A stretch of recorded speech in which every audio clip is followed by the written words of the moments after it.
শ্ৰীভূমিৰ পাথাৰকান্দিত স্থানীয় প্ৰাৰ্থীৰ দাবী ক্ৰমাৎ জোৰদাৰ হয়ে উঠিছে।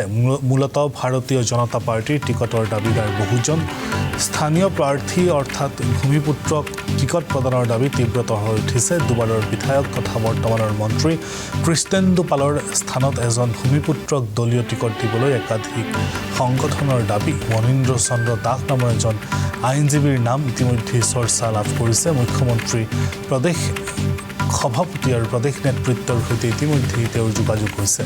স্থানীয় লোকেও তেওঁক টিকট দিয়াৰ পক্ষত আছে।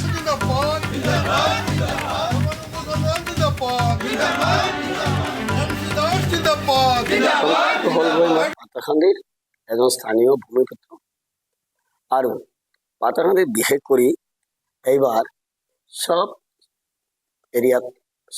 এৰিয়াতে এটাই কথা হৈছে, গোটেই এৰিয়াতে এটাই কথা হৈ আছে যে পাথাৰকান্দিৰ এইবাৰ স্থানীয় বা ভূমিপুত্ৰ লাগে। আৰু সবচেয়ে ডাঙৰ কথাটো হ'ল মই 1991 অনৱাৰ্ড ষ্টিল ডেট খুব একনিষ্ঠভাৱে মই বিজেপি কৰি আহি আছোঁ। আৰু সেই মৰ্মে মই বিজেপি কৰি থাকোঁতে দলীয় পাৰ্টি কাম কৰি থাকোঁতে ষ্টেট কমিটি ছেটিছফাইড হৈ পেলাই সন্তুষ্ট হৈ পেলাই মোক 2010 পৰা ষ্টিল ডেট মোক মানে SC মোৰ্চাৰ এক্সিকিউটিভ মেম্বাৰো দিছে।